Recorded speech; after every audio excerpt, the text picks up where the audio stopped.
Alors, j'aurais une petite question, les amis.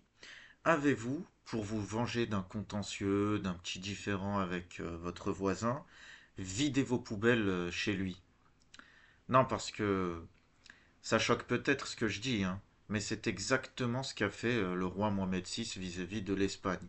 Alors attention, ce n'est pas moi, en disant cela, qui considère vraiment les pauvres âmes qui ont tenté de migrer à Ceuta pour des lendemains meilleurs.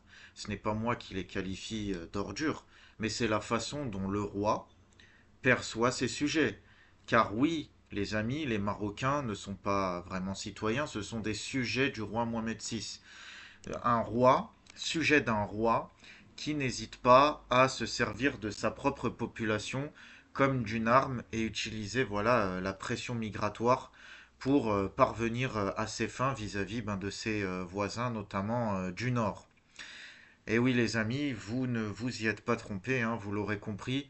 On va parler de ce qui se passe donc à Ceuta depuis une bonne semaine déjà, notamment depuis le 31 juillet, quand 60 000 migrants marocains, évidemment, ont déferlé à Ceuta, donc petite enclave espagnole située en Afrique du Nord, côté marocain, en face de Gibraltar. Et est juste composé de 80 000 habitants.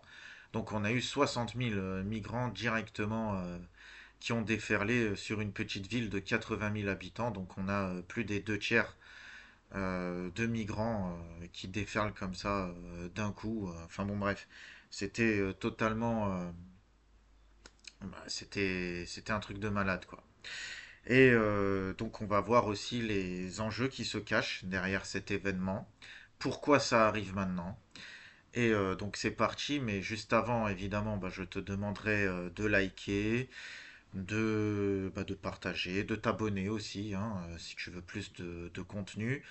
Dans tout ce qui est autour de la géopolitique, sachant que c'est pas la seule vidéo qu'on va faire sur ce tas, tant il y a de choses à dire. Mais on parle aussi d'autres sujets. Et évidemment aussi commente, que tu sois d'accord ou pas d'accord avec moi. Je suis ici, on est ouvert au débat. On aime les débats. Donc voilà les amis. Comme par hasard, cela arrive juste au moment où l'Espagne commence à se rapprocher de l'Algérie, n'est-ce pas? Donc on a eu Pedro Sanchez qui, juste après que son pays ait gagné la Coupe du Monde, le lendemain même s'est rendu en Algérie où il a rencontré donc le président algérien Abdelmajid Tebboune. Donc ça a parlé évidemment de coopération énergétique, de gaz, etc. L'Algérie qui de plus en plus embrouille avec le Maroc a décidé de ne plus faire transiter son gaz par le Maroc pour aller vers l'Espagne, mais de l'acheminer directement en Espagne. Et du coup, ça a sans doute dû discuter de ça. Sans doute, Tebboune lui a peut-être glissé un mot sur le Sahara occidental. Sahara occidental que le Maroc annexe depuis janvier 76 et dont l'Espagne est historiquement complice, car c'était l'Espagne qui justement colonisait ce territoire-là, qu'on appelait Sahara espagnol dans le temps. Et voilà, suite aux accords de Madrid de novembre 75, l'Espagne et le Maroc se sont arrangés pour une rétrocession de ce territoire au Maroc en douce. D'où la marche verte quelques mois après, et ainsi de suite. Mais voilà, donc tacitement, ce qui a été convenu depuis des années entre le Maroc et l'Espagne, c'est le Maroc garde ses enclaves historiques à Ceuta, à Melilla, aux îles Canaries, mais il accepte de rétrocéder cette partie du Sahara au Maroc.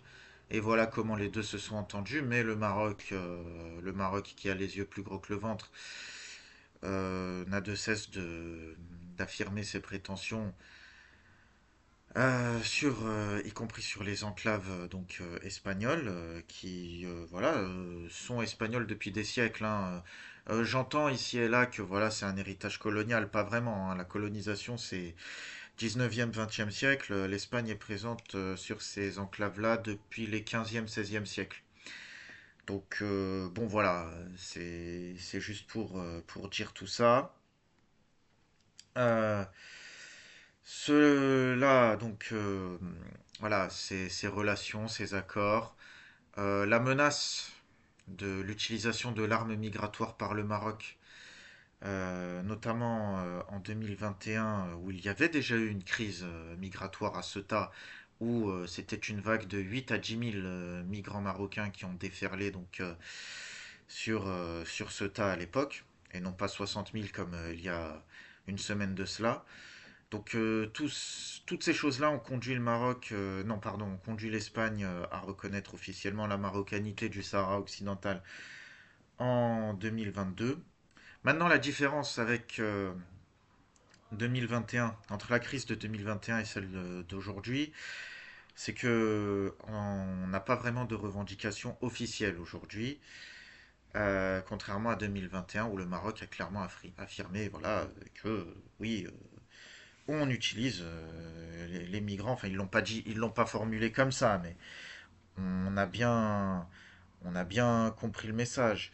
Donc là, ce qui s'est passé concrètement, c'est que voilà, suite donc à une décision du tribunal suprême espagnol, donc du 8 juillet, il y a eu une jurisprudence qui avait commencé depuis 2024, où c'était un Algérien qui avait pris la mer pour arriver à Ceuta. Et en fait, le tribunal suprême espagnol vient de décider que le retour à chaud ne s'applique pas pour ceux qui arrivent par la mer. Donc de là, plein de rumeurs se sont propagées, les réseaux sociaux se sont enflammés côté Maroc, comme quoi voilà, il était possible maintenant de devenir espagnol assez facilement, en grossissant le trait hein, par rapport aux décisions de l'Espagne, de Pedro Sanchez, qui dans le même moment a décidé de régulariser euh, plein de migrants en Espagne. Je sais plus combien, si c'était genre 500 000 migrants. Mais en tout cas, c'était des migrants déjà présents en Espagne et qui travaillaient et ainsi de suite. Hein, il n'a pas, Pedro Sanchez n'a jamais dit qu'il acceptait de régulariser quiconque se rendrait illégalement donc au- en Espagne. Mais voilà, les réseaux sociaux ont exagéré un peu et ont conduit évidemment toute une masse de Marocains. Et oui, c'est des Marocains. On va voir après pourquoi j'insiste sur le fait que c'est des Marocains. De Marocains à se rendre justement à Ceuta. Donc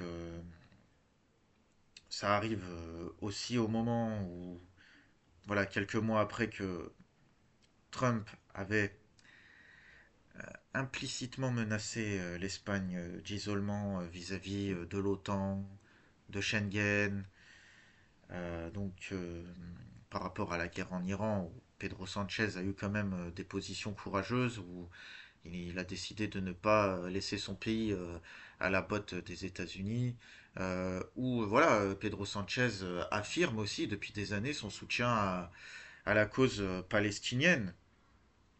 Et donc voilà, Trump avait quand même implicitement menacé l'Espagne d'isolement et voilà les conséquences de ça, de ce qui se passe à Ceuta, c'est que ben, déjà on menace de fermer l'espace Schengen à l'Espagne, donc déjà l'Italie a fermé son espace vis-à-vis de Schengen, de l'Espagne et tout. Bref, il y a tout plein, il y a tout plein de choses.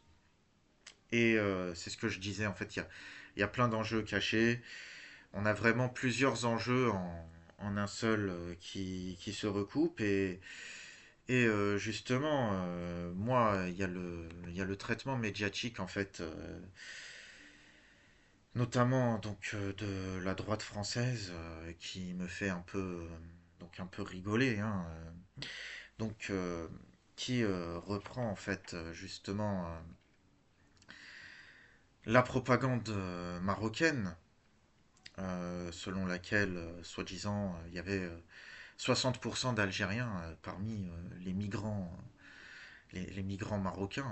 Non, jamais de la vie. Les frontières entre l'Algérie et le Maroc sont fermées depuis 1994, donc depuis plus de 30 ans. hein, d'accord? Faut connaître un peu le contexte régional avant d'ouvrir sa bouche. En plus, on a les vidéos. Hein, on voit des policiers, des gendarmes laisser conduire justement les migrants en les faisant sortir des camions, des fourgons et tout, plein de migrants. On les voit conduire les migrants vers justement Ceuta. Euh, il y a tout plein, voilà, il y a tout plein de choses. On aurait même trouvé des agents de renseignement marocains selon les sources espagnoles, donc notamment selon le journal El Espagnol. Donc voilà, hein, comme vous le voyez à l'écran, selon des sources au sein de la Guardia Civile, des agents des services de renseignement marocains étaient présents parmi la foule de migrants entrés dans l'enclave de Ceuta. Ceux-ci auraient eu pour mission d'étudier la réponse espagnole.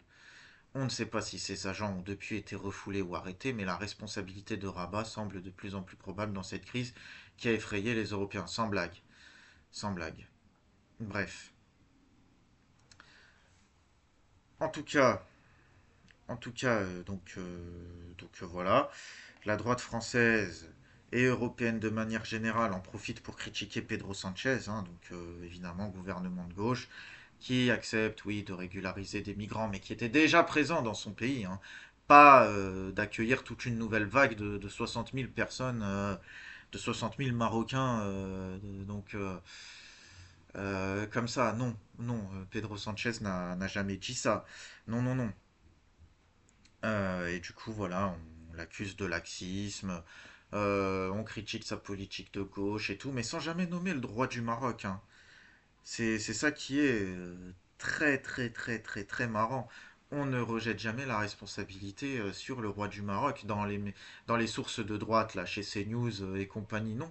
Au contraire, on reprend la propagande marocaine. Et voilà, là où s'accorde la droite franco-européenne, mais surtout française, et le gouvernement marocain, c'est de toujours rejeter la faute sur l'Algérie, hein. C'est systématiquement à cause de l'Algérie, à cause des Algériens. Les migrants, c'est des Algériens. Donc quand je vous dis que ça a été repris, que le fait d'affirmer ça a été repris de la propagande marocaine, bah là je vous montre un extrait du 360 où voilà, on peut lire, d'après nos sources, les migrants massés sont à 60% des ressortissants algériens. Voilà, source marocaine qui te dit c'est 60% des Algériens. Et aussi beaucoup de Sénégalais, de Subsahariens. Bien sûr, oui, bah oui, on en a vu beaucoup des Subsahariens dans les vidéos, bah oui. Et puis quand on les entend parler, les migrants, oui, on reconnaît bien l'accent algérien. C'est pas du tout l'accent marocain quand ils parlent en arabe. Franchement, on a vu des vidéos même de jeunes filles mineures qui ont quitté leur pays. Voilà, les meufs, elles ont 14 ans. Bon, tu les vois, tu les entends parler, surtout l'accent, tu vois que c'est des Marocaines. Euh, Enfin, ça fait mal au cœur. Ça fait mal au cœur. Encore une fois, moi, c'est pas pour me moquer hein, que je dis ça, mais c'est vraiment pour dénoncer la propagande, révéler les enjeux cachés. La concurrence énergétique, Algérie, Maroc, le rapprochement Espagne-Maroc, les problèmes entre l'Espagne et Donald Trump par rapport au Moyen-Orient, euh, l'article 5 de l'OTAN qui ne protège pas les territoires de Ceuta et Melilla. L'article 5 de l'OTAN selon lequel quand un allié de l'OTAN est attaqué, il faut le défendre. Ça ne protège pas, et non, ça protège pas les territoires extra-européens. Ça ne protège pas Ceuta et Melilla. Donc voilà, il y a plein de choses qui se passent en sous-bassement. Euh, la gauche française aussi critique Pedro Sanchez parce qu'il veut justement refouler ses migrants. Enfin voilà, il y en a pas un pour rattraper l'autre. Et encore une fois, Pedro Sanchez n'a jamais décidé que voilà d'accueillir des migrants comme ça. Il a juste voulu régulariser des gens qui étaient déjà présents. Ok.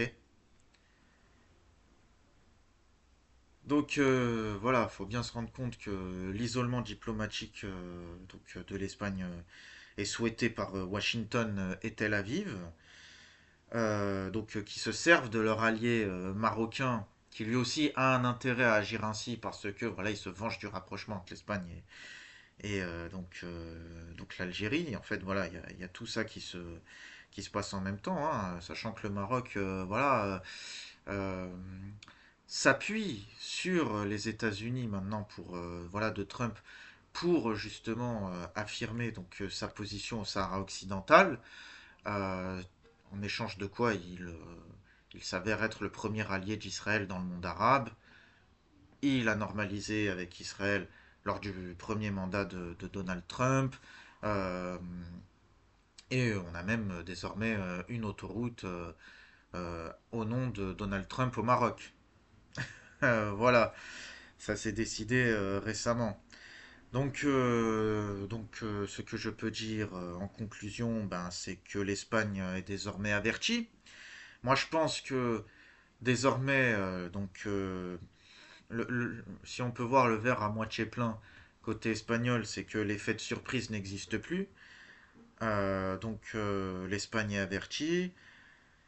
Peut-être faudra-t-il militariser ces enclaves et ne plus compter sur les accords entre le Maroc et l'Espagne pour surveiller conjointement ces enclaves-là, notamment celle de Ceuta où justement la zone économique exclusive de l'Espagne empiète sur celle du Maroc et l'empêche d'avoir un contrôle total sur le détroit de Gibraltar et donc empêche l'axe donc Trump, Washington, Tel Aviv par l'intermédiaire du Maroc d'avoir le contrôle sur cette enclave et pouvoir acheminer plus facilement des soldats et tout ça au Moyen-Orient pour leur guerre contre l'Iran. Il y a tout ça en jeu, les amis. Il y a tout ça en jeu. C'est pour ça que j'ai dit que là, c'était vraiment une vidéo introductive. Parce qu'on ne peut pas parler de tout en une seule fois. Il y a beaucoup de choses à dire. Donc préparez-vous. Car tous les sujets se relient. L'Espagne, Ceuta, le Maroc, le Sahara occidental, la Palestine, le Moyen-Orient, les États-Unis, la Chine, tout, tout, tout, tout. Ok.